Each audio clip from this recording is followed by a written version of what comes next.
Hello, everyone.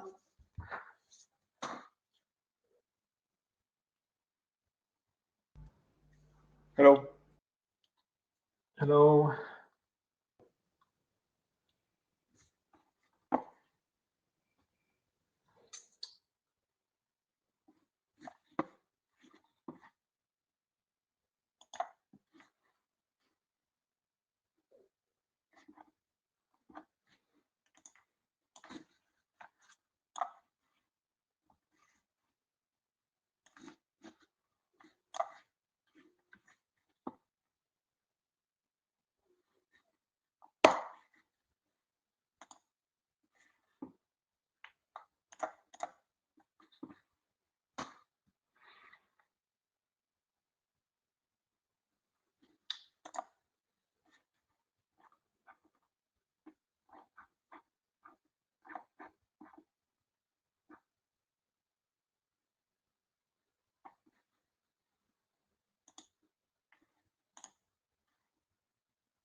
Thanks.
Okay, so good afternoon, everyone. I'm Jérôme-François. I'm the NMRG co-chair with Laurent. So Laurent may join a bit later, depending on his agenda. He has some other conference today. So thank you for joining this NMRG meeting. So as before we start with the content of the meeting, I want just to recall you some note well, as this is an NMRG meeting. This is part of the IETF, and the IETF follows the IETF intellectual property right disclosure rules. And in particular, I let you read the rules and policies on this slide. And in case you, of course, you need more information, there are also the links here that is provided. But of course, maybe just I want to remind you that if you want to discuss something that is covered by any patents, it's important that you let us know. I'll let you a few seconds more to read it.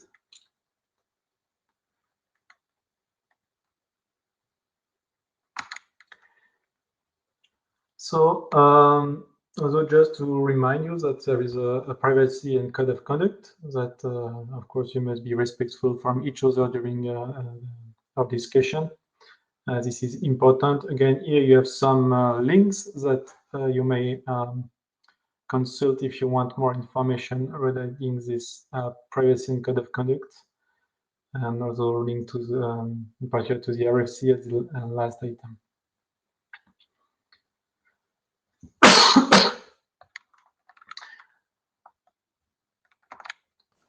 Okay. Yeah. Jerome, we're seeing your browser, not the slides. Oh, you don't see the slides? Okay. Yeah, we see the slides. We just see the notes document. Okay. Good. You tell me. Sorry. So let me just stop screen share. We share the right screen, maybe.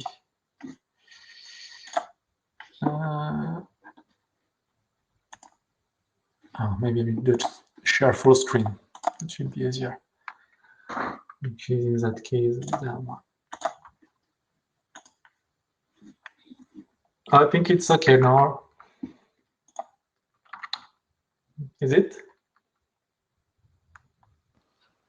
Yes, that's showing the right thing.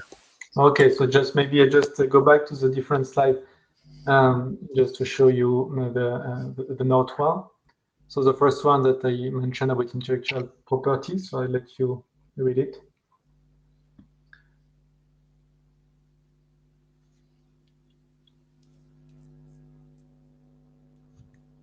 And the second one, which is about the privacy and code of conduct, I was mentioning.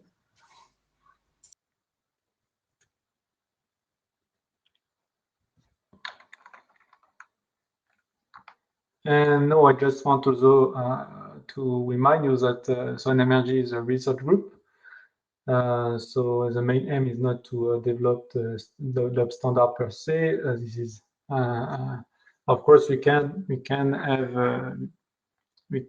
publish informational RFC, but the main focus is to focus on long-term research, and this is a bit of a parallel organization of the IETF. And so yes, again, our main goal is not to provide standard here. So after this regular introduction, of course, it's online meetings. So it's important that you keep muted when you're not speaking. Of course, there is the materials for today's. I think I share on the mailing list. In addition to the, let's say, common minutes, I have shared a collaborative document. I will come to that a bit when I will present the agenda. Of course, be aware that we are recorded. So if you speak or if you put your camera on, so this is recorded. So if you don't want to be recorded, so you do not please, yeah, you have to not to speak or not put on your camera. If you do so, you agree to be recorded. So for the agenda, so this is a virtual interim meeting, which is about continuing the fruitful, let's say, discussion and the different meetings we had in July already. So time is going very fast. If you remember, we discussed a different topic, or let's say NMRG, what I call future topic. Of course, it's future in the sense that it was not described like that in the current, let's say, charter of the group, but there are topics that are around in the group for a while now, and that's why we think also with Laurent that it's important that we refine the research agenda of the group so that it reflects better the activities we are doing and the one we are planning to do. And this is a bit the goal of the session today, with a focus on the AI and network digital twin topic. Knowing that AI, if you had a look at the document that I share with you on the mailing list, there is an item which is a bit an item and separate item which is data, because not only related to AI, but somehow it's linked to as well. So yeah, what we have done, we try somehow to combine the different inputs we have from previous meetings, the discussion we have with all of you during meeting, during also during let's say bilateral discussions we have. And the idea is we try to catch the different views and opinions of the different participants in this document on these two topics. Of course, the idea will be that we will run this type of meeting with other topics. So the idea of today is that we work jointly together with people here on this collaborative document. So just here, just if you don't have the link, I will put. I can put again into the. I will put in the chat if it's easier. Of course, yes, there is no presentation today. It's not, I mean, like with regular presentation. It's more, let's say, working sessions where we try to work together on this document. The idea is rather than having slides as usual with items, which might not reflect exactly the ideas that we have. Yeah, we try to be more explicit with some more verbose text. I will show you after. And I think it's also better in order to catch the different, let's say, views. Maybe just here, just a slide that you have seen during for people who have attended last IETF. We have this slide which was initially for IBM, but I think it can apply to some more every topic. And just keep in mind that it's important that when we refine the research journal, that we are able not only to, let's say, push let's say some topics you want to address, but we are able also to have also research question behind. I mean, clearly formulate research question. And also, it's important that we, at the end, not only necessary today, that we are able to have priority and focus during the for each topic, because as a group, it's we have to identify this let's say topic, challenge, problems that you want to address together. Does that mean that maybe you are working on a particular problem and it might be very interesting, but if there is no momentum in the group, you can of course introduce and contribute with that, but it's important to identify the topics or the question and challenge you want to address in a collective manner. This is also, let's say, the sense of being a group and a research group here. Yes, you have to think about what you want to produce, and it can be draft, but as I said, it's not only, we already said, it's not only the main the only outputs of a group. It can be some implementation, can be some publication, because we're also a research group, so some joint publication.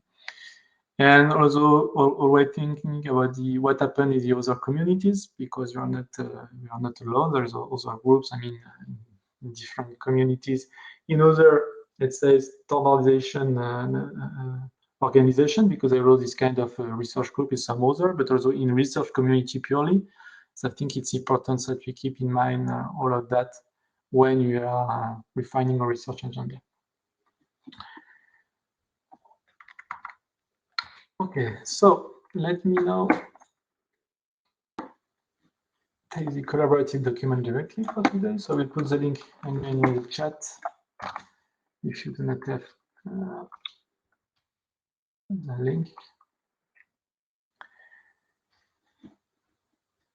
Okay, so we have drafted this document. So maybe here, just maybe to just let me know if it's enough. Maybe I can increase a bit the font size like that, just to be sure that you can read well.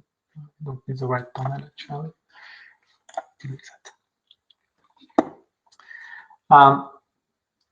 So during the last IETF, we shared with you this question with the group, and we collected some inputs from people regarding the different questions. So I will not enter too much into the question, because just to give you some history about where there's the text below, where comes the text below actually, from where it comes. So my idea for today is that I will briefly introduce you what is written here, But the idea is that if not that, okay, you open the document and you can read it. I will not read, I mean, exactly here. And then you give, of course, your feedback on the text. And yeah, the idea is that you provide inputs or modification, whatever you would like to propose. The idea is that you try to have all the different views. So as I said, also, as you have seen in the email I sent before the meeting yesterday, it's far from being complete. Of course, it's really early draft. Even the style of the text is not really consistent. Sometimes it's questions, sometimes statements. So it's of course it's not for any final version or complete versions. So we can continue like that for now, I think. So do not hesitate to provide any kind of input if you are not sure about the topic, but you would like to have the advice also. It would be good here to raise it. So let me start by briefly introduce the AI part that we wrote. So here, so the first, let's say, introduction here. What you are seeing here is that due to basically we have seen in the past a lot of proposition regarding some use case and the use of let's say AI, most of the time machine learning, to be honest, for network management problem. So we think that it was interesting, but of course, due to this multiple use case, it's normal. And I don't think also personally that we will be able to have a kind of common architecture. So, sometimes we try to follow this very rigid plans that maybe we should have a requirement architecture. And so I don't think this makes sense here because use cases are so various that it will be, in our opinion, although the opinions that I share personally, but also when I discuss with others, it looks like it will be a nonsense. But of course, we'll continue, I think, as a group to welcome this presentation contribution. And somehow we could be, while there is no, let's say, limited in terms of topics, it would be good that we have people presenting, for example, use case or application in relation to the other topic of the group, in particular, network digital twin, green networking, for instance. So this is the first, let's say, the first introduction that you can see here. The second part here, what you are seeing here is that still there are multiple use cases, but when we present, when the use cases have been presented, when we discuss with people about applying machine learning technique to a certain applications, there are always the same type of questions or comments that are raised. And some way could be seen here as some, let's say, criteria or items that we would like to see in each use case that is proposed or application or presentation that is done in the group in the context of an AI-based application. So a lot of questions, of course, about the trustworthiness or explainability of the solution, which might be independent of the use case itself. The same for a lot of questions if you want to deploy your solution, but you have the other non-AI solutions that is still there, or you make some interfaces between the existing solution and the new solution using AI you would like, because a different, let's say, type of functioning, I would say. A lot of question or comment is, yeah, you have nice solutions, but it's you have a lot of parameters to configure. The setup is not, let's say, common for people working in networking. So there is also this type of comments regarding is it easy or how to deploy the solution and to configure it. A lot of questions. It's also came from the research colleagues that told me that yes, what is missing also is we all propose solutions, but it's hard to see how the solution will be applicable to my problem, even if it's the same use case, because the environment is different, the network is different, the system is different, the complexity, the size, and so. And somehow it will be good that when we introduce some applications that you are clearly able to say exactly, okay, if you want to apply this solution, you need that as input. You need also, for example, dataset. You need dataset that must contain at least this number. I don't know, I just say that very some example that contain a certain number of instances of sample to learn on, maybe. You see some more, let's say, characteristics that helps to understand if another, because here we need, if you want to have impact, if you present a solution and somebody else wants to use it, we should be able to characterize exactly what are the conditions you can use it or not. And yeah, a bit similar, yes, deployment success, it's more lessons learned. Did you try to deploy it in a real system? What was in the return? Was working as expected, as the same in a laboratory, let's say, environment, and so. And of course, here, as you see, I put others because you may have other idea. And at some point, if each use case description, when you present some solution using AI in the group, if people can cover all these let's say characteristic or I don't know criteria, it would be, I think, useful, because then we can maybe have some synthesis over them, because even if they are different, using different architecture, different types of machine learning technique, whatever, we have some common points that they all maybe try to qualify their system, and it could be good as a let's say group effort. So basically, this is the second part that we try to drive this. Of course, I see it's not complete, and we're happy to have other inputs here. Then, regarding AI, there is somehow there is a lot of decision, because AI can be distributed. It's more and more distributed. Of course, people are talking about federated learning, but it's not only about federated learning here. And network is distributed. So there are some, let's say, dependency between the two. And somehow we are frequently looking at using AI for networking. But of course, people say, yes, but networking will also support some AI, because if the AI is distributed, they need some communication, right? Good. So here we try to highlight the different cases. If AI and some network management are independently, what is the impact, for example, of one on the other, in particular in this case, the network and the AI? Here is a question that I put personally, is that in more common deployment, I don't think the network is a bottleneck. Maybe if you think more about all this computing on from the cloud to the edge, maybe it's more the case. But in general, when you put AI in, say, big data center, I don't think personally, but of course you can have another advice that network is really a big issue here, or the bottleneck. Then you can think about configuring better and manage network to enhance the application. And also, you may think also in a completely distributed AI, that the AI itself will adapt to the network conditions. So this is the other way around, but still taking some input from the network to see exactly what are the capability of the network, and to the and can adjust. Albert, you see that you're in the queue. Just end with the, let's say, this section about AI, and then we can discuss all this part regarding AI. And the last point was also, yes, there was this comment that, okay, we are talking AI for long in NMRG, and so some way maybe NMRG can be one of main driver in AI in the IETF community or not. This is something open. So I was thinking about, okay, if you want to say that, we need some, let's say, we should propose something that can be useful for the whole community. And of course, we can maybe play a role in advisor.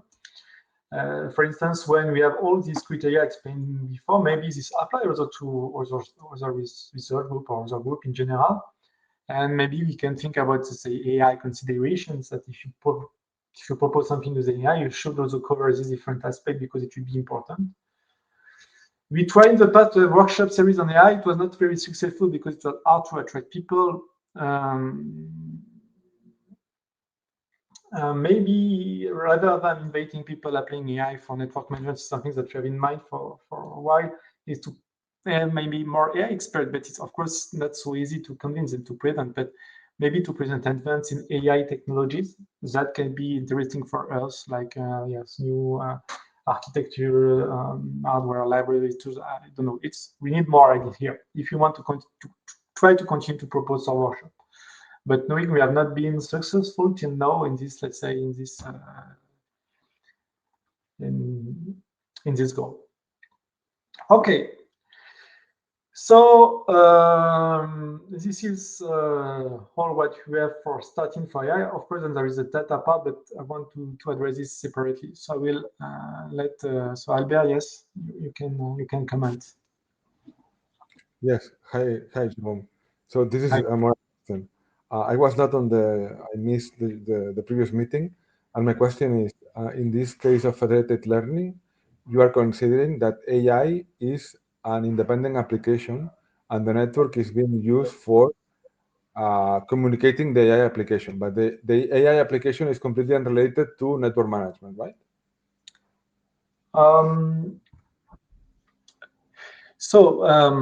Yes, so in this what is written here, yes, somehow yes. Of course, there is no, let's say, it's not mandatory that it's completely decorrelated. But here you were more thinking not actually we put federated learning and then we move to distributed AI to be more general when AI needs to be distributed somehow. So it's a bit, yes, independent in terms of application. Okay, I see. Okay, this was more clarification. Thank you.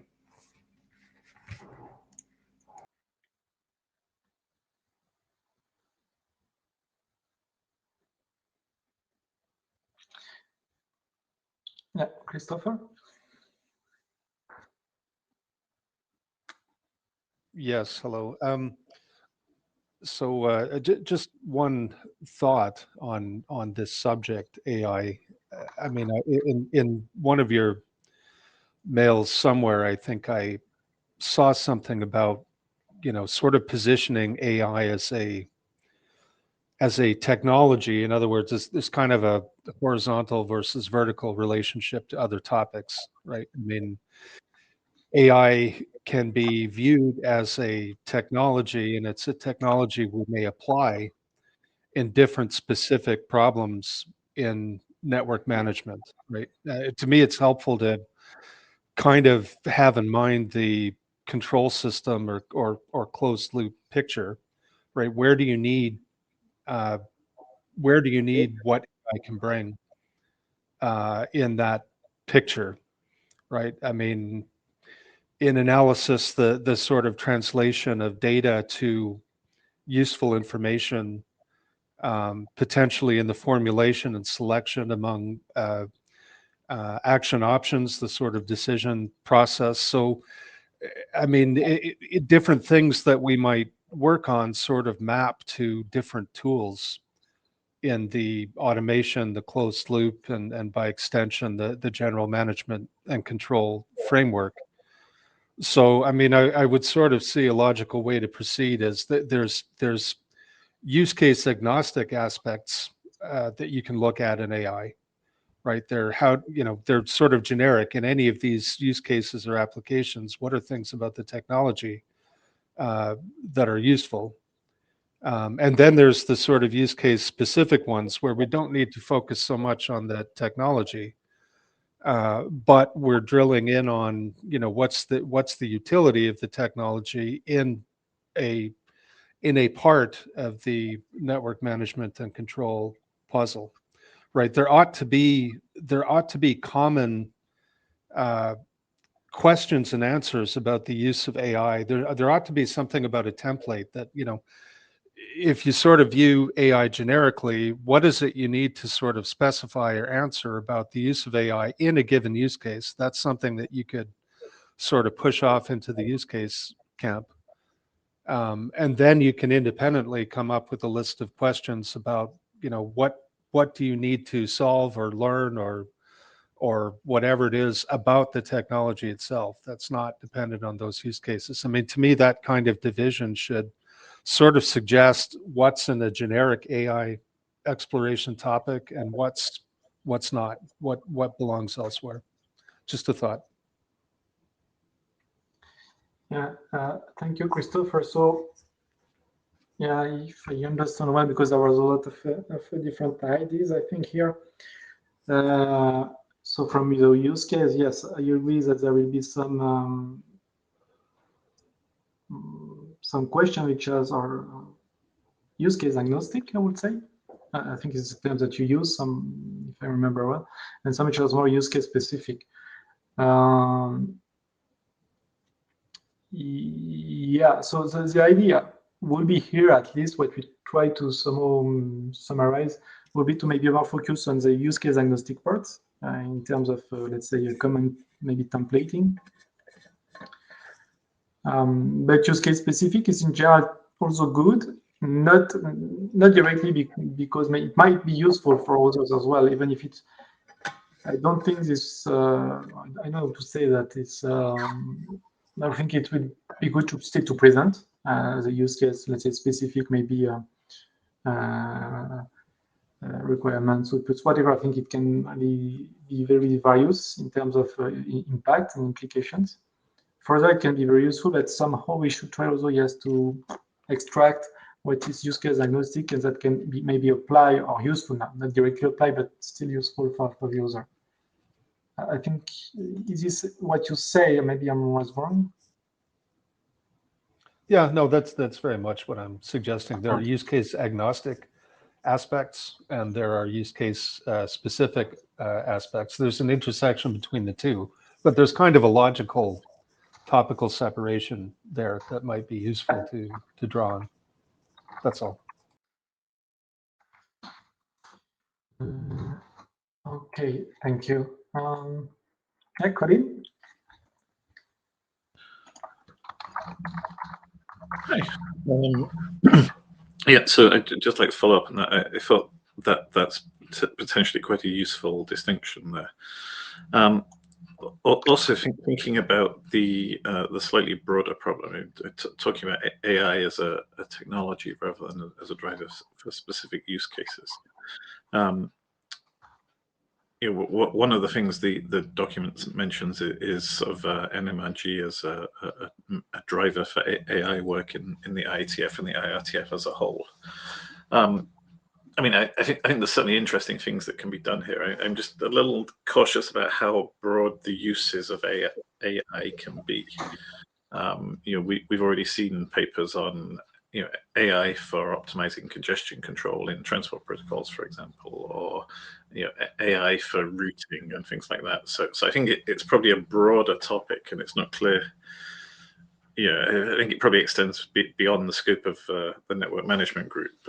Whether it makes sense to spin up an AI-specific group, or whether we need to focus it on AI for network management and AI for routing and AI for congestion control and so on, is perhaps an open question.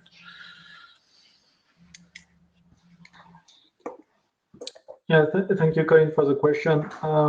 Yeah. So regarding this is NMRG as a main driver, as a driver. Yeah, I think this is completely open question to all the participants. So with my personal view, that is not let's say the group view. If maybe what we think can be useful, if at some point regarding the use case we have in network management, if you're able to see some things that are use case agnostic to any use case, try to see if it's agnostic to any use case in other, let's say, domains, not only network management.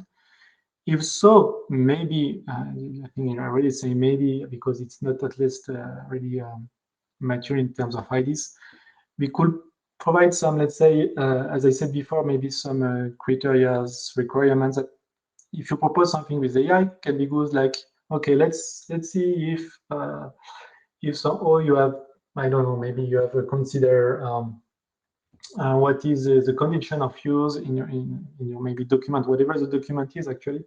Did you discuss what are the environmental conditions if you want to use a solution?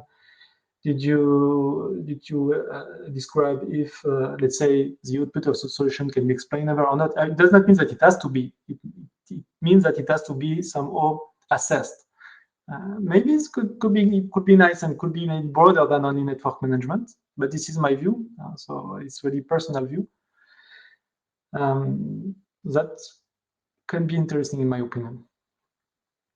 But as I say here, yes, this is I don't remember we come with this in the last meeting, to be honest, but then That's why here we need more IDC. If you want to have this kind of, let's say, leaning role, of course, we need to have concrete plan.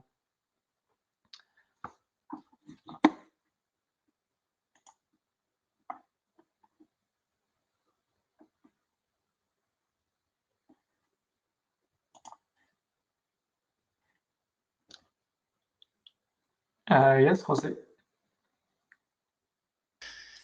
Hi, everyone.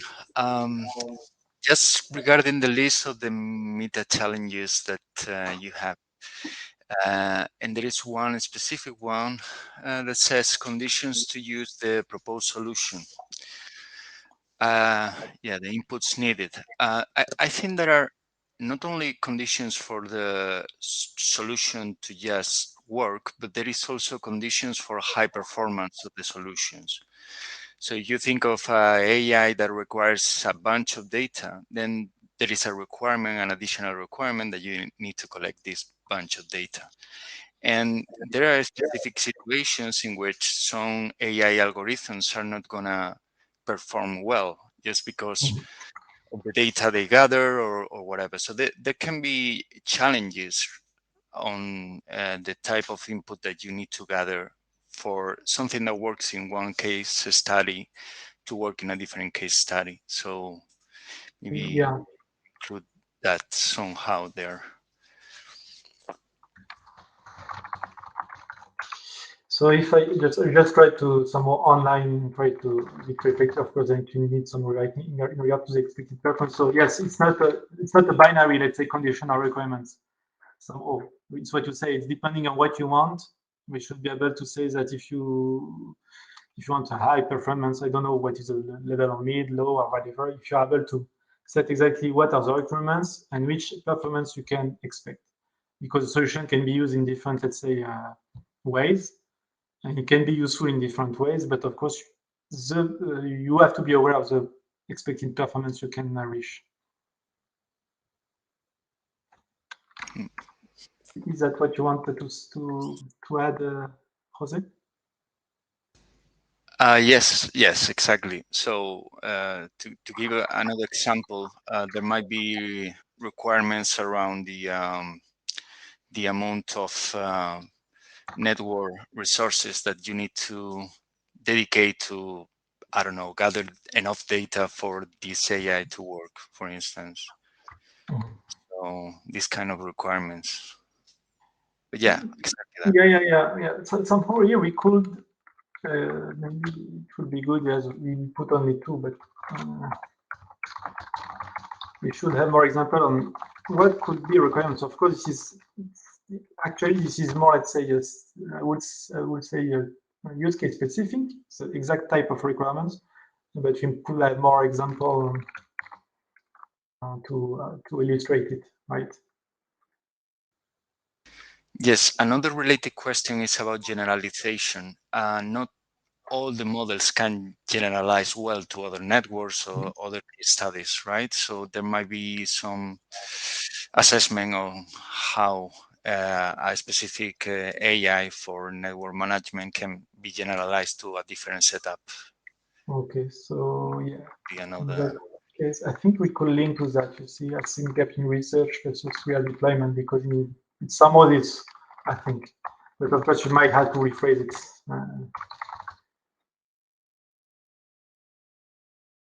If I'm not wrong, right? It's you apply it.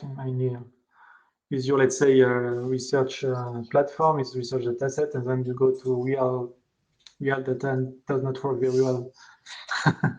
Yeah, exactly. Yeah, right. We can rephrase it. Although, yeah, I think it's good that when we describe here I think it's good that we use a bit the vocabulary of the, let's say, AI domain. In particular, if you want to have more AI expert people, or just not only focus on, let's say, our would say language, but also focus, yes, with generalization. You use this as a keyword, such that people that are not aware of what you are doing or not in our domain can directly see what are the topics that can be in their scope. So I think it's good.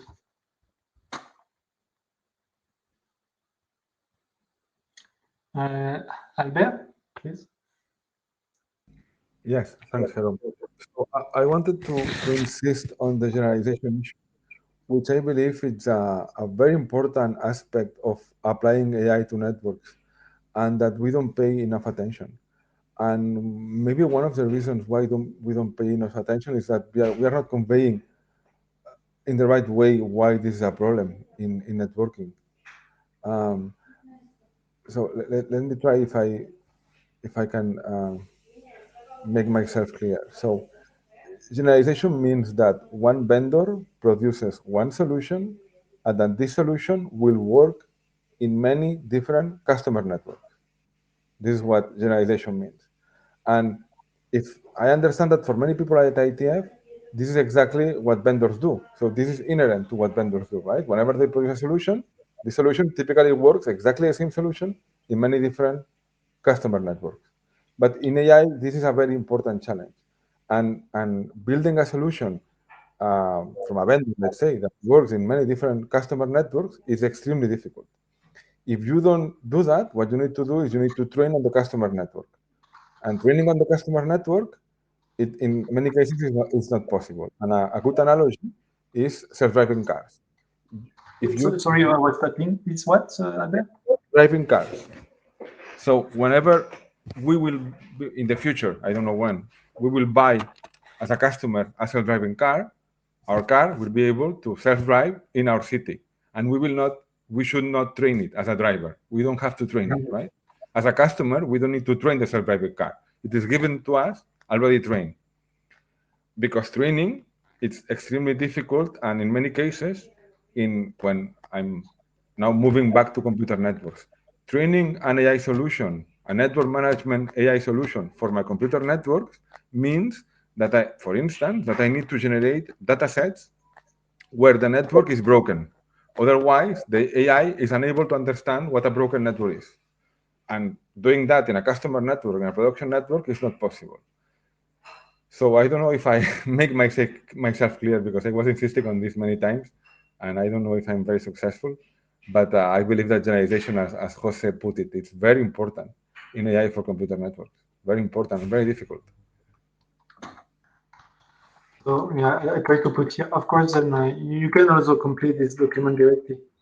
I agree with your point. Maybe I want just maybe to do some comments directly on that.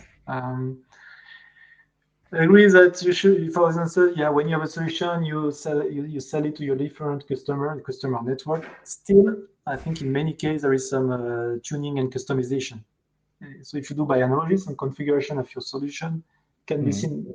Of course, training it's something maybe more complicated in case you need data. But I don't think seeing another way, we cannot just say, oh, I cannot use AI because we cannot use it directly. I think in many solutions you cannot use it directly as well. I don't think you can just directly put a box in your network and everything will work. There is enough configuration. And somehow the idea of AI, very, let's say, briefly, that you may simplify the configuration itself because you expect that the AI will do the right action, will maybe, I don't know, do do the right action, basically. But of course, it is good training. So I think it's again a shift into what is needed as input in terms of effort that you have to put. In one, it's more configuration. In the other is more, let's say, maybe some building some training data for training. So let me keep on this debate. I agree with you. I agree with you because with traditional non-AI solutions from vendors, typically the solutions are not plug and play. You need to configure them, right? You need to do something. It's not I take the box from the vendor, I put it in my customer network, and boom, it works. I'm referring to training, and I'm insisting because if I'm assuming that AI in this case means neural network, which might not be the case. There are many other AIs, but let's say that for my understanding, AI is equivalent to neural network. Neural networks are not configured per se, and the important thing on a neural network is to train it, right? And I don't think that people are aware of how complex training is and that training requires seeing bad examples, right? And in a production network, this is typically not possible. And I'm not saying that I have the solution. I don't have the solution. I'm not saying that you are wrong. I think that you are right. I'm saying that many people are not aware of this, and even in many research papers that you see that they are, proposing new algorithms for machine learning applied to networks, they don't consider this. They just assume that they will train it on the customer network, and they don't assume that, well, you need to generalize. Otherwise, it's very difficult. And I'm not saying that this is a deal breaker. I'm saying that people should be aware of this. And it's when you build the analogy to self-driving cars, it's very easy to see, right? You are expected to buy the self-driving car, which is already trained. You are not expected, you don't want to train it, because training the self-driving car means that you need to, take a turn very fast so that you drift and the car sees that, okay, maybe this was too fast and this is drifting, right? And no, this is not going to happen. Yeah. Yeah, I agree, Albert.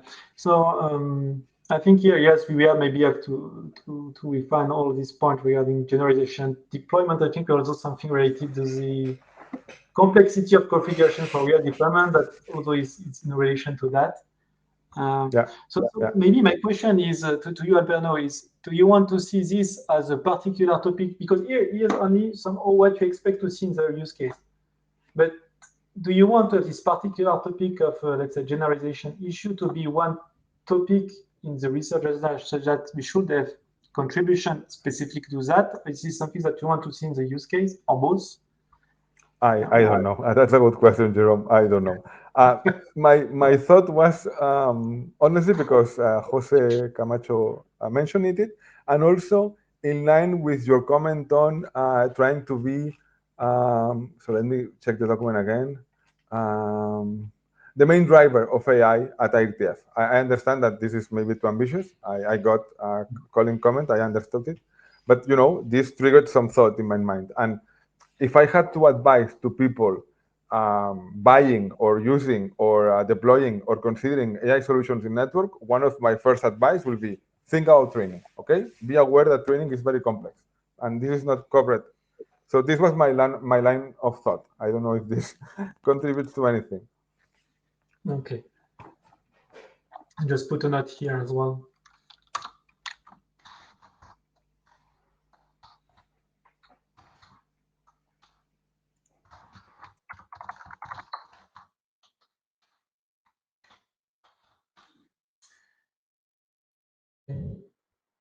Great. Other count, Parisa? Well, just first, hi everyone. It's my first time joining, so I thought I said hi before. Welcome. I was listening to this discussion and I was thinking when it comes to use case agnostic view on challenges and problems that we might have with AI, since we are talking about networking, I think the first question that we would have to answer is for what purpose are we going to use AI? For instance, can we find commonalities in purposes in different layers? I give you an example to just make it clear. For instance, say we're going to use AI for bringing insights and kind of use it in automation purposes in a network. For that purpose, what would be the main achievements of using AI instead of not using it? Then that would kind of build us a common ground on what are the challenges, so that this is the goal. All the rest is good to have, but if it's not there, it's just okay for AI to have these problems and have these issues. For instance, if it's reconfiguration, if it's something kind of part of a protocol, then maybe training of an AI algorithm is indeed a problem, and it shouldn't be a viable first choice for a person to just go and use an AI-based method. So I thought, I haven't really thought about it too much. It just occurred to me. So just a thought, can we first say that there are commonalities in different layers of the network for our purposes of using AI? And if so, what would be the advantages and problems respectively? So you would like to have a kind of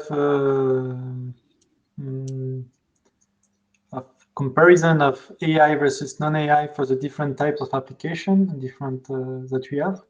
Well, we don't really necessarily have to compare them, but say I'm reading this document. One thing that I would be really interested in knowing is we're saying, okay, let's use one use case is congestion control and routing. If I see this use case, the first question I would have is, why would I use an AI for congestion control? What is the big problem that I have in congestion control and routing that today I'm not satisfied with it? And then based on that, if it's not, for instance, the speed, if it's not something else, we would know what parts of the AI challenges we should really highlight and what parts we can just ignore. Like if it's insight, then we can just ignore the training because we can afford to do that offline, and then it would work for some time on our network, and that's going to be totally fine. But if it's a protocol, or if it's a function that is supposed to, if it's a model that is supposed to replace a function in the network, we may not afford to be that lenient with these requirements. Okay. I see. I just had a note also regarding what you said. Of course, I will take. Then we need to rewrite the text, but I think it's important, particularly for the use case specific part, because in that case we should understand why it's important to use the AI for this particular, let's say, layer or use case. I think it's good to do that by use case. And this, yes, I think it could be good that this is one maybe in every, let's say, if it's document, if every document describing a use case, just have a clear, let's say, if I do the analogy with the research, maybe a clear problem motivation. Yeah. Why you want to have this AI.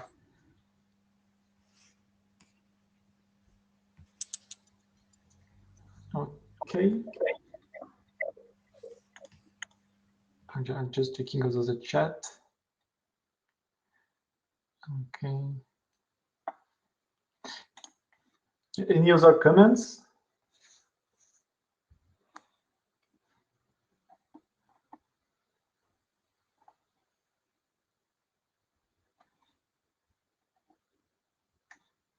So yes, I would the last part of what you said, NMRG, the main area is we really need more ideas.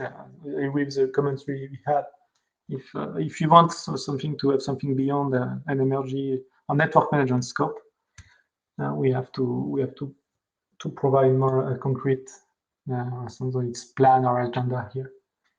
What you would like to do. So of course, this discussion will continue. If there is no more comment on the AI part itself, I want to move to the, let's say, what I call the data-driven networking. I'm not sure this is the right term, but at least we're getting all the data problem because, okay. Again, I will briefly review what is written here, and then we can discuss and comment. I think during the discussions that we have, I think it's not it's not, let's say, a big news that I will tell you. The main problem that comes was we do not have the data that we will need to properly train, for instance, our solution. But of course, it's also for, I would say it's not AI specific. Maybe you have other solutions that you need also some data. Just even if you want to test a solution, you need some data, even if it's not AI. Or machine learning, if you do not have learning, you may need to test your solution. So it's important to have data in many cases. So here there is one part which is really dedicated to data quality, because there was a lot of discussion about having data. It's not only about having more and more data. It's about to have qualitative data, in particular in the scope of AI, to have data that you can learn something on. And so there have been discussion on the quality of the data, because I think we all know in our, let's say, respective domain. I can maybe do the example of my domain on security itself, that I would say every 5 years you have a new data set that comes in network security. And we say that it's a new data set that will solve all the problems that you have with previous data set. Of course not. After a few years, all the people have used in their paper, and we just realize there are big pitfall in the data set itself. A lot of errors, the data are not well, I don't know, represented, the label process was not done right, and so on. So there is, I think this is more a community effort, even beyond NMRG, to be honest. We're also thinking about that in the CNOM community. I would have something related to the quality of the data set you use, but also have to have the collection of data with quality by design and measurement. It's what you try to highlight here. Either we are able to collect data properly before, or maybe you can think also data correction afterwards. Could be good if you're able somehow to derive a set of metrics to reuse the quality of some data set we use in our research. So this first part is related to the data quality. Of course, then there have been a lot of questions regarding the data itself, in particular regarding the description of the data set. So this is a bit related to the data quality, but more on the quality on the, let's say, metadata, the description of the use and so on. So it will be good that anyone that provide a data set that other can use, that it clearly, of course, mentions the format. This is very, very common, of course, but also saying exactly how this data has been collected. And it's very hard. You think it is when you look at most of the time when you look at the data sets, the web page, and so it is clear. And then you have, if you really want to dig into the data or how they have built the data set, you have to contact the author and so on. So if you would have some kind of, let's say, I don't know, format or whatever, this is something we can work here. What are the important things that we should know about how the data set has been built? And in particular, it should be clearly stated that for some data sets, to know exactly for what it can be used for. So, but in a very precise way. I mean, it's not only a domain, it can be for, I don't know, intrusion detection, but we need some more information than that. Can we split the data? I don't know, the sample are they correlated or not by design and so on. So we should need more, let's say, description. And of course, then there is a lot of, we had a lot of discussion about the data format, the ontologies that we can have for data. And your question is that, are we happy with the data that you had in a let's say, network area? Do you want something more, something new or enriched version of the data? So there was all this discussion about knowledge graphs and maybe also representation of data. And this can be a bit agnostic. Again, it's again like a use case can be agnostic to the data to the data set itself, because you can think this as a more, let's say, a common problem. Maybe more some more specific, all this future telemetry framework, which is about if you need more data or other types of data, you can think about pushing new, let's say, measurement or telemetry for that. And this is more for, let's say, on the I would say on the how we will collect data. And the last point here, yeah, about the community-wide initiative. So of course, we don't think that, okay, seeing that we do not have data or not data set, I don't think this is the role. Although personally, I don't think it's the role of NMRG to produce data sets. Of course, if people produce data set and want to present NMRG, okay, what role maybe is in particular maybe to provide some guidelines or guidance on the quality of the data set that can be reused by others in the community when they want to create a data set. Of course, we can be in terms of community action. There is a workshop data that actually will be run in next month. I think it's good that it's linked to this activity as well, as I told you before with CNOM. But yes, personally, I say that, okay, we can always say during our meetings that we do not have enough data, but I don't think NMRG can do something for that. Okay, we are not, let's say, we are not, we do not plan to, I don't think it's all gone, but of course you can comment on that. And so now, yes, I let you comment on all these different aspects regarding data.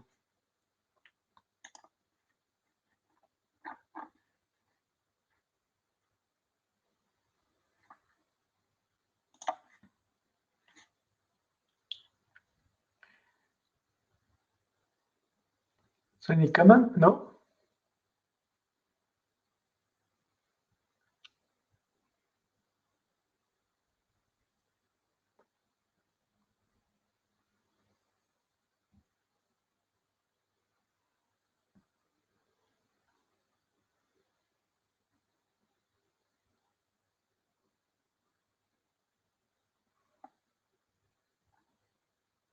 Yes, Jose? Yes, well, you know that I'm really into this topic, so I don't want to comment anything more than what you just did.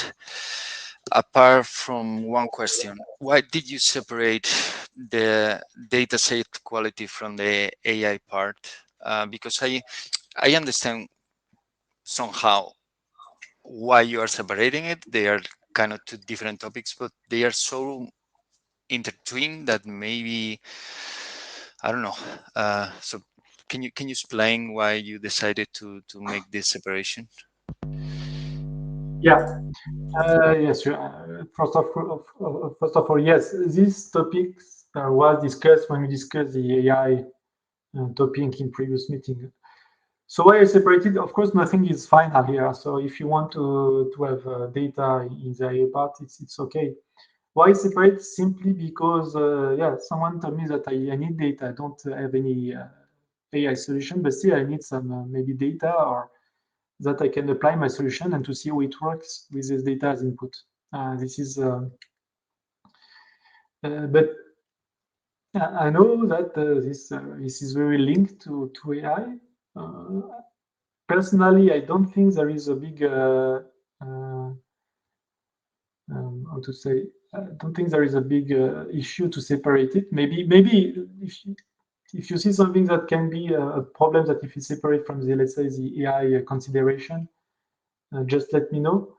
But otherwise, it's simply because yes, there are solutions not using AI but using data. And Yeah, okay, it makes sense. I'm not saying that it's wrong. I was just curious, but it makes a lot of sense. There are other applications that are not training AI that may require some data for validation, maybe, or testing. So it makes sense. Yes, thank you. But maybe the use cases, or not use cases, sorry, but the challenges regarding the data for AI applications are specific. I don't know. But okay, I understand. At some point, if you see that it's too much, let's say, interaction with AI, we can just put together again. I think it's maybe when we will a bit describe more the different topics or the different items here. Yeah, you see it's already here. No, it's network management, not HANA, sorry. But if you see talking about, yeah, but we'll see. I think it's more, let's say, it's open. I would say this question and this.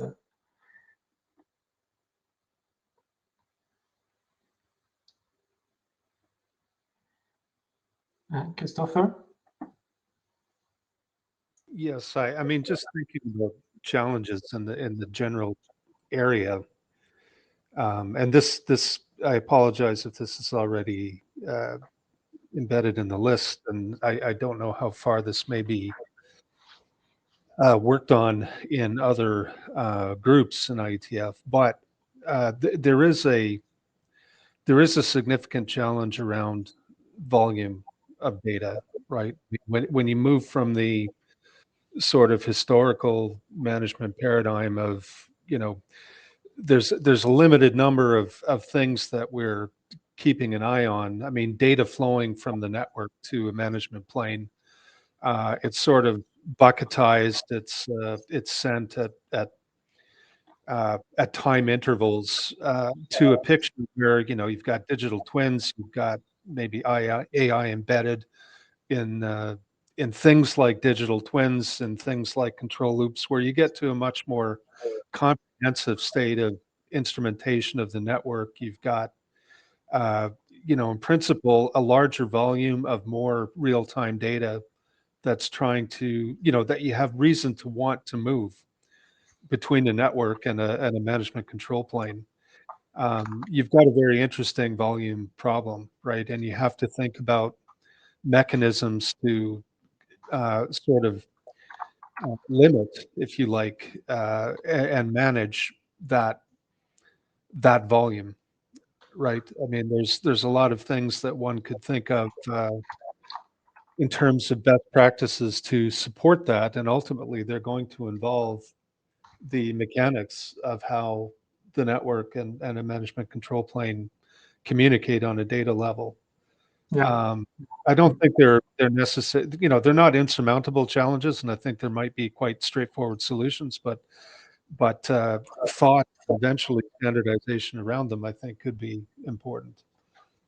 It would be worthwhile to make sure that if this topic isn't being well addressed in other groups, maybe it's something that could be usefully included in this general topic here.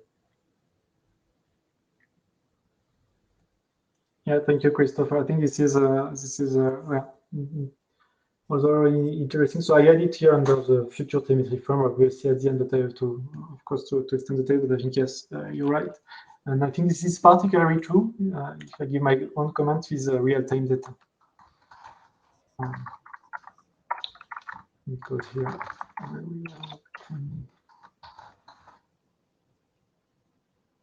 let's put here the idea in I would say net management.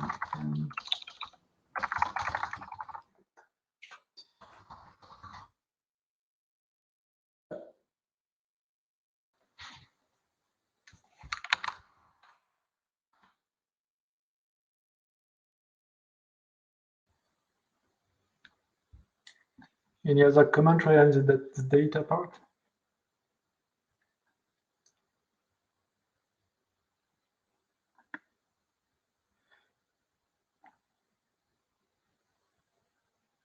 So if no, we can move to the last topic, which is about the network digital twin. So just as a summary, so we had a dedicated session last time in the IETF related to this topic. The things are a bit different actually for network digital twin in comparison to AI, because just maybe to give a very an overview, in AI we have this document which is about the challenges that we have of coupling AI network management. And in network digital twin, we have already a document that is on concept and a reference architecture, that are group document, I mean here. So it's not the same, I would say, level or type of contributions that you have in both. And of course, here somehow we already push forward a certain type of architecture for the network digital twin in the context of NMRG, right? So it's okay. It's worth a remind here, but then of course we have the discussion that, of course, you can build digital twin for our network digital twin on different, let's say, with different technologies, of course, but also it can be on different level of the network. What you will somehow, what will be in your twins in terms of functionality depends from one use case to another. What you want to test. So it is also very use case specific than when you want to apply. So we still try to have this reference architecture. So we have it. So of course we need to continue to work on this document to be sure that it's enough flexible to accommodate the different use cases that we are describing, and even more, of course. And at some point when we discuss about the network digital twin, and with Laurent, we compare a bit also what we have done with intent-based networking. It seems like we are progressing in the same way, because we start with concept, and so in IBM we don't have architecture. We have more, it's a concept and requirements, but similarly it looks like we are following a more, let's say, with a common approach. So starting with some maybe yes, concept, architecture, use cases. So it seems a bit more, let's say, common that, for example, for AI, where we have a lot of different things we like to address, data quality, the generalization, and things like that. Here, it looks like it's follow more, let's say, common, straightforward path, I would say. But of course, it's not fully clear. But so yeah, in that case, what I try here to summarize is the different things that we were discussing. Of course, are all the enabling technology that are important. It can be different. AI, simulation, virtualization, whatever. There have been a lot of discussion is what is a digital twin, what is not a digital twin, and somehow we are not, it's hard to say exactly yes, no, this is a digital twin or not. What could be good, we think, is to have some kind of again some kind of criteria that we can assess a digital twin on the different criteria and say, okay, all are digital twin, but they match the criteria with different levels. We are not saying this is not this is digital twin or not, but we have some levels to some criteria to assess a digital twin. For example, what is here? Just give an example. What is the type of technology that you use? Okay, so it's good if you describe your digital twin just to give the technology you want to use or you could use. The level of accuracy, because digital twin, the twin should reflect each other, should be somehow so a kind of notion of accuracy between what the twin mimics in regard to the other. Although there was discussion real time versus non-real time, I think both are okay. And personally, I think both are okay, but you have to somehow say it. And except the criteria, yes, there's a lot of discussion about if you have different twins or you combine them. I think this can be also a nice topic for NMRG. Personally, I think it can be nice, but also this comes from other participants. How to compare different twins, because you may have, I would say, one twin and multiple digital twin. We'll discuss with people to select the one that fits best the use case that you have in mind. And yes, there are a lot of starting discussion on the interface interconnection between twins. But of course, here we have to see what are the, that's why I showed you the slide before, what are the research problems we want to address. If we just need somehow, we should avoid just handing in a way that, okay, we need some interfaces. I just had that interface to my digital twins and that's it. We should need more research question about this. And of course, we need, here it's more similar to what we had for IBM, validation scenario, the more discussion and more content contribution, organic deployment, and interoperability of different, for example, digital twins. So maybe this is a more common approach, I would say, but of course, yes, this is open to discussion. So let's start. So Albert, you're first. Yeah, thanks. So I agree with you. This is a more concrete effort, right? And easier to understand where we can put our work and get some value out of it. I think that the network digital twin, it has been around for a while now in academia, in the industry, and now it is quite more clear what it is. I think that it started as a very fuzzy word, and many people were using it, and without a very concrete definition on what actually is. But now there are quite a bunch of paper, research projects, industrial efforts of different instances of network digital twins, which maybe they have completely different goals, but they have very common patterns that you can see. And to me, and I'm kind of trying to summarize what we're saying, right? But something that we could do as a research group is to try to capture this in a document and explain, okay, for people trying to understand what a network digital twin, in general, we can try to describe it in general terms. And then, of course, we can say, okay, this can be used in this way or that other way. But this is secondary. This is my first comment. And my second comment is, I agree that a network digital twin can be implemented using simulation, virtualization, or emulation, something which is not AI. I agree. If you ask me, I would say yes, you can do that. But the question I have is why people are talking now about digital twins, not just in computer networks, but in healthcare, in many other fields.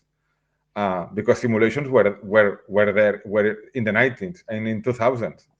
Virtualization is an old technology. Simulation is an old technology. Emulation is an old technology. So I think that there is a certain correlation between network digital twin or digital twins and AI. It's a term that has emerged because of AI, and basically a digital twin is an AI model. That's it. Those are my two comments. Okay, so maybe if I can directly some comments on you. So for me, to be honest, I don't think there is still, let's say, a big agreement on what is a digital twin, a network digital twin, or digital twin in general. So but I think it could be good, as you say, that in the document, if you are able somehow to really see what are the commonalities, the difference, and so I think it would be really valuable. And on the second point on AI, that you cannot have somehow it says that you cannot have a digital twin without AI. if I understand well. Then I think there are many, I would say, solution papers that have been proposed that don't use AI. So, and that give me, so I don't say you're right or wrong, but then, so people are going to, some people are using the term of digital twin today, and they are not using AI. And in the same, the previous comment you say that we are almost the notion of digital twin is quite agreed now. It's my understanding. So it's a bit, let's say, antagonist or contradictory in my opinion. But yeah. So maybe I'm not very clear. So actually, I asked you for a slot to present at the next meeting, and something that I wanted to do is to take some time and present all these research efforts and show what they have in common as a network digital twin. Okay, so with a longer presentation, maybe I will make my point more clear, right? But I think that they have, all of them, they have something in common. And then regarding the simulation or emulation, this is not a strong opinion. I agree, you can build a network digital twin using simulation. I agree, you can do that. That's fine. I'm not against building that. But if you take a look to other fields like healthcare and many other fields where they use digital twins, they always use it in conjunction with AI. And the digital twin has emerged as a topic along with AI modeling. Simulation is a very old technique. Why we didn't have digital twins before? So we had simulators in the 90s, but we didn't have digital twins. Why? This is what I don't understand, right? So somehow digital twin is tied to AI. I can agree and disagree on this part, but because I think I don't think we are here to answer exactly if we need it, but I think it's a good question that we may have in this discussion, and maybe more discussion on that, because we like to cover also the other parts. But in my opinion, what makes difference now, for example, you take simulations or virtualization or microservices now. What's my difference when we not saying we have digital twin before? I think it's maybe the scalability, level of granularity you can have. You can really maybe mimic more complex system today that you can do before.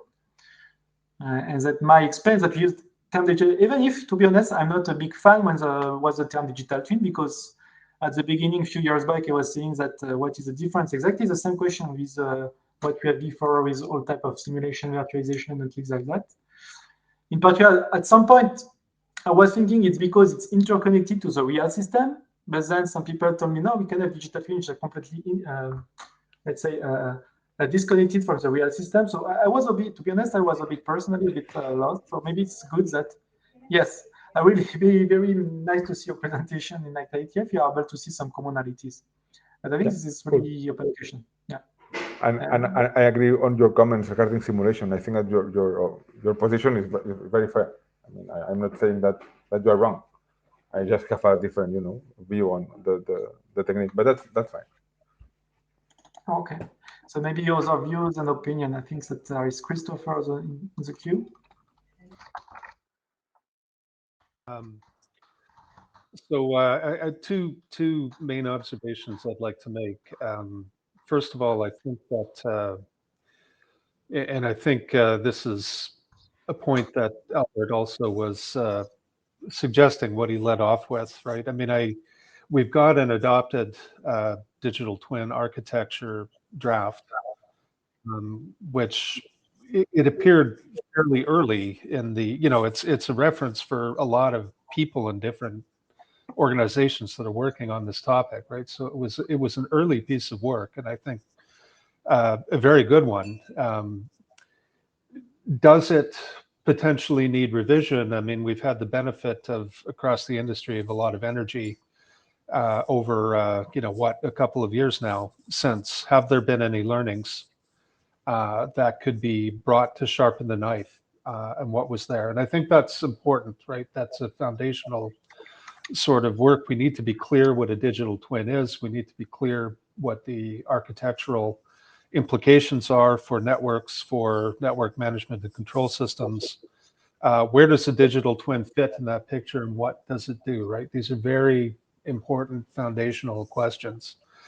And the one thing that I am increasingly that I increasingly sort of find problematic is the view of a digital twin as not a component of a management control system, but as a management control system. And certain views in the architecture that have been sort of picked up elsewhere reflect this view. I mean, it's something that ingests input, ingests intent and issues control to the network, right? And that is the soup to nuts management control system. Is that really what we mean when we say digital twin, right? Because as soon as you talk about, scenario evaluation and sandboxing, and well, you have to have a one-to-one relationship between, if you're directly sort of sandboxing something that must be mirrored into reality, you have to have a one-to-one relationship. You can't imagine having sandboxing, right? So I think there's some fundamentals, some potential fine-tuning of how we cast the thing that are important. And some of what Albert and I will follow on earlier contributions with in Prague will bring that line of thought forward a little bit.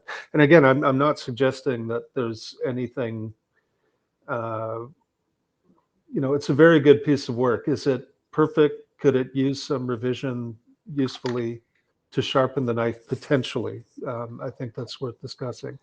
From there, I think when and if we're satisfied that we've got it 100% correct, what it is, what it does, and where it fits in the system, then yeah, we want to turn on to these questions of, drilling in on those points. And I think this question of, simulation, emulation, AI is an important topic. There's a lot of confusion about this, right? You'll hear people say that, a digital twin has to be an emulator, right? Otherwise, it's just a simulation. We just heard Albert say that, if it's not AI, I mean, it's not a digital twin. Well, look, I mean, for me, AI is a way of constructing a model. A digital twin at its heart has functional or behavioral models. Right. I mean, it's there to sort of replicate or model behavior of the real entity. So simulation, emulation for me are sort of broad categories of methodology, right? And you may have to use simulation, right? I mean, it's a digital replica or platform after all. If what you're after is physical properties like heat generation or wave propagation, well, you can't emulate those on a digital platform, right? So what does emulation mean? When people point to emulation, it's like, we don't want formulaic shortcuts. We want a sort of recreation of the digital boxes and the movement of frames between them and right? So people point at things like that. Is that a meaningful distinction? Is it fair to say that only one or the other or both, as needs be, might be admissible categories of modeling method for a digital twin? Then you get into what are the technologies available by which you can construct models, right? AI is certainly a category. I'm much less convinced that, if it's not an AI generated model, it has no place and it's not a digital twin. That doesn't follow for me. There's a natural extension from a very clear view of what a digital twin does, how it's part of a system, to how you put one together functionally, right? So I agree with a focus on that broad category. I'll leave it there. I think, in architecture and other supporting works, we get into use cases. I think we've taken a good stab at being systematic about use cases, right? They're across different types of networks. There are sort of broad categories of operational problems that one wants to solve that are supported by the availability of a digital twin. I think the architecture and other individual drafts have done a good job of categorizing and covering those already. So, for me, again, the two main points is, do we need to revisit anything in the architecture? And then, we do need something that puts really good thought around methodologies and technologies. Okay, sorry for droning on so long. It's okay. Thank you, Chris. Take the notes here.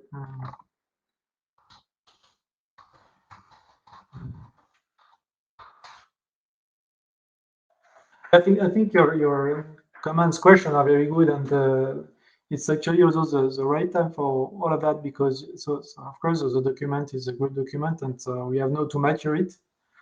At some point we need to have the document that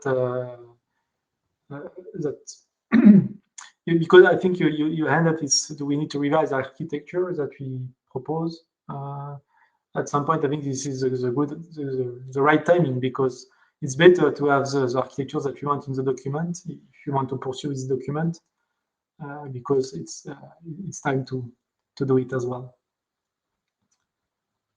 And also other question, I think yes, I see here a very good comment also from Albert that we discussed about what is digital twin versus, let's say, the technology to model the digital twin. It's not exactly the same. So yeah, I think this some of these are questions that, okay, we have also some points in the IETF, because there will be the presentation of Albert. We can open the discussion on that, because it's discussions that will of course use the current document, and that will also maybe, yes, refine the potential research agenda based on what we will put in the architecture and the definition of a network digital twin. Cheng, yes.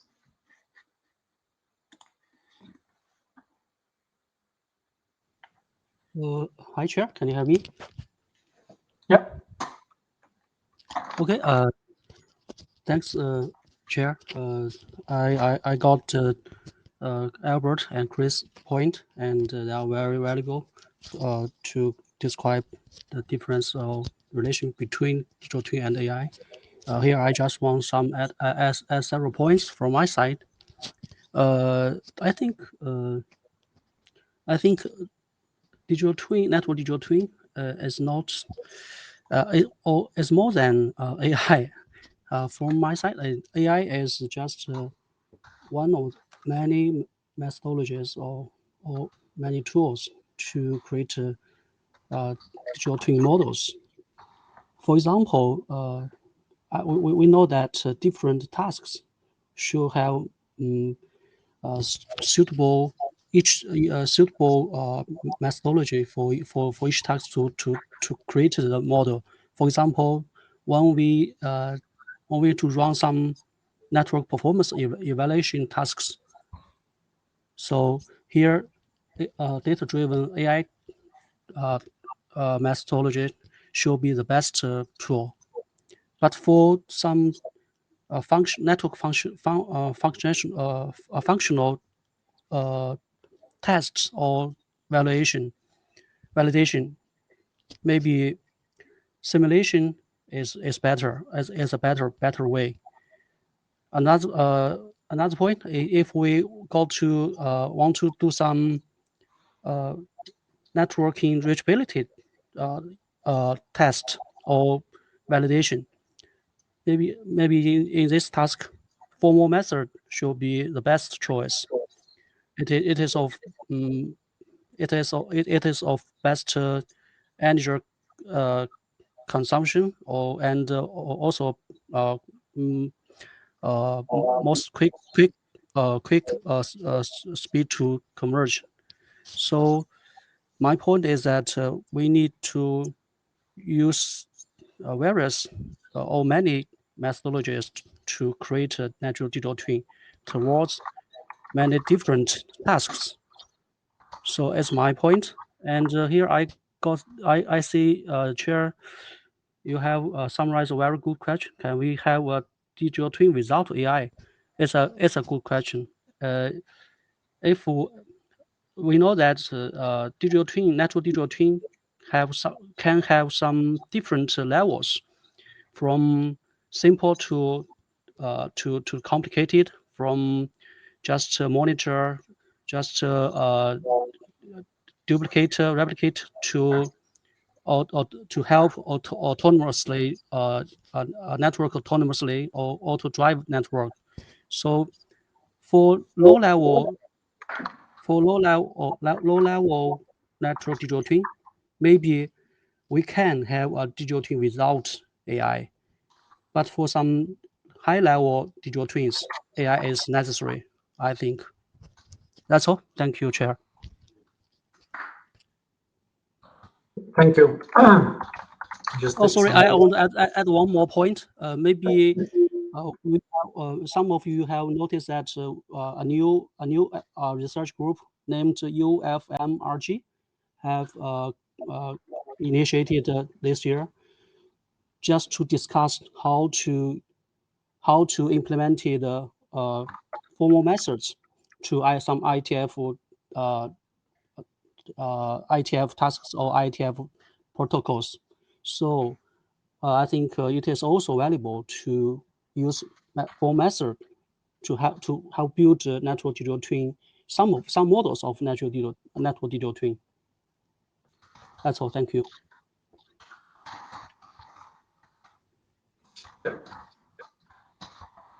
Thank you for your comment.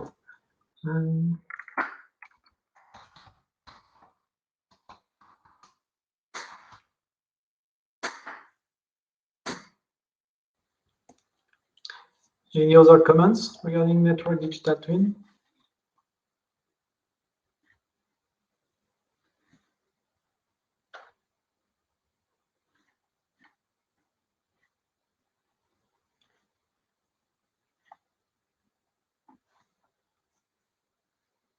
Okay, there is no other comments. So I first want to thank you for all the discussions that we have. So regarding digital twin, yes, we are now we are now preparing with Laurent the agenda for the next meeting at the IETF. So we'll try to have a kind of we will arrange some time to discuss that about not only having presentations, but also to discuss more with maybe a broader audience about this part about methods, for example, AI with digital twin without AI. What are the methods that can be used for digital twin? What's differentiate digital twins for, let's say, what you have before with simulation or emulation? So we try to. I think I have to discuss with Laurent, of course, also that if you are able to accommodate some time to have some discussion with a broader audience, and I think it would be very. I think it's essential. This is also. My opinion that we clearly align our views in the work we want to do in the group. Of course, it does not mean that you have to fully align with that in your own work, but as a group, we have to align on a view on that. If you want to put in the document, I think it will be essential. Okay, except that, I have nothing more on the agenda. So if there is no other comment on the topic, we put that if time allows, we can have discussion on IBM and green networking. I do not prepare anything specific because I think now we have also very two topics to discuss, but.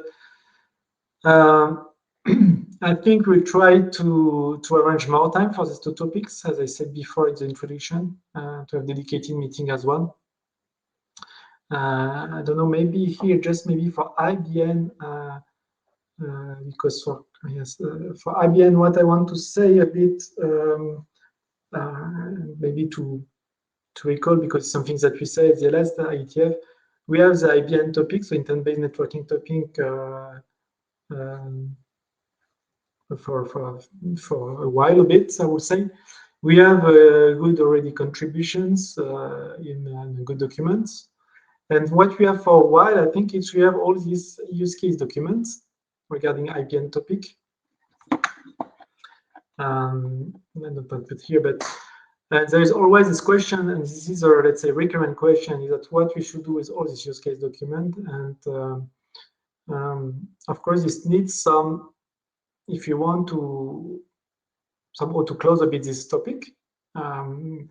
We need, it would be good at least to have some, to take some value of this document, maybe create a common document on all these documents or whatever. But this must be somehow, I would say, we need some effort from the use case document authors from this. So when we discuss that, I think just to give us our, let's say, a feeling as a chairs with Laurent, we have the feeling that there is not so much, let's say, energy that people are ready to put in the IBN topic. Except of course, last time you say yes, it's important topic to continue to work on. But we need also the contribution, and we need also, if you want to continue this topic in the group, we need the contributions, the maybe orientation. So please, please let us know if there is something you would like to see regarding IBN. And personally, we think that it would be good somehow to finalize the use case. The use case is part, we have several ones. And I know that we already tried in the past, and we have some meetings regarding this use case description. So I will really encourage, and with Laurent, we both encourage the authors of this stuff really to work together if they want to, at the end, to create some common document would be, I think, a very nice effort. And of course, for others regarding IBN, and you can also comment here now if you have some comments. Just let us know if you want to continue on something and you think that there is a value to continue on something on IBN. In NMRG, because we know that there is something else that that occurs at other forums. So it's important that if you think that NMRG has still a role in this IBN, that you really let us know what is your views, and here you're ready to put some effort in that, because okay, we can have a nice let's say resource question regarding IBN, but we also need people ready to support the effort. So it's really important that you let us know that.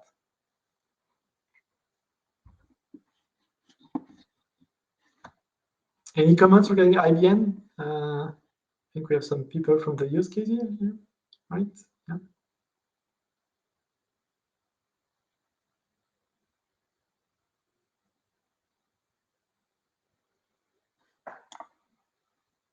No?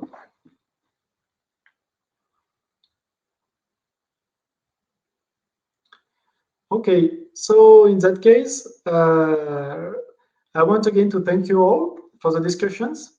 I will try to rewrite a bit the text based on the discussion. Of course, you have the link, so you can freely edit this document. So of course, do not delete everything. Even I think there is a story somewhere, but just try to do some proposition and then try to integrate everything. Thank you again, and hopefully I will soon see some of you in Prague and some other maybe remotely. And now we can close the meeting. Thank you very much, and see you soon. Bye-bye. Thank you, guys. Bye. Bye-bye. Bye. Bye. Bye-bye.